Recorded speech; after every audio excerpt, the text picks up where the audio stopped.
Kristus, dimensi surga. Rahasia-rahasia Kristus akan dibukakan.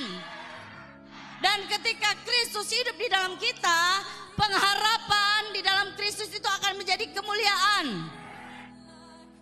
Hidup kita pun akan dimuliakan seperti Kristus. Makanya harus bertemu di puncak. Naik level hidupmu, naik lebih tinggi. Bertemu di puncak. Tuhan tidak peduli dengan masalahmu. Tuhan peduli dengan manusia rohmu yang mau terus naik ke puncak.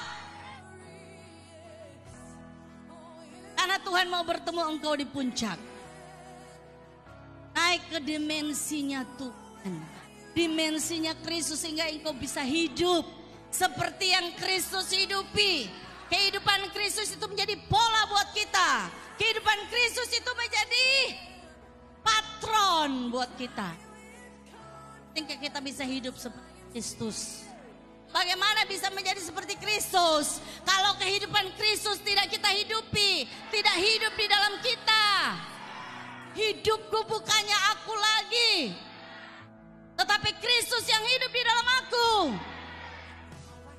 Dan hidup yang kuhidupi di dalam daging ini bukan hidup sembarang-sembarang. Kehidupan iman anak Allah yang ada pada kita. Dimensi surgawi itu tidak bisa dimasuki oleh orang-orang yang hidupnya kedagingan dan penuh dengan internal konflik.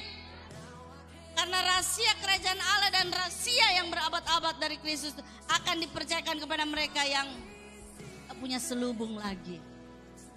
Selubung kemunafikan dari ahli-ahli Taurat itu harus dibuka. Saudara harus jadi orang yang murni, hidup di dalam kekudusan. Supaya ketika firman-firman yang keras sekalipun yang dilepaskan oleh Kristus, saudara bisa menangkapnya. Kalau kita mendengar firman yang banyak, terima firman dengan hati yang lemah lembut. Firman yang diterima di hati lemah lembut akan menyelamatkan pikiran kita. Karena seringkali tanpa kita sadari, kita suka berjalan dengan pikiran kita. Kita dipimpin, kita dituntun oleh pikiran. Jadi kalau pikirannya stres, kita berjalan juga stres. Karena pikiran khawatir, pikiran takut, perjalanan kita juga jadi ketakutan. But help my unbelief, help my unbelief. You're in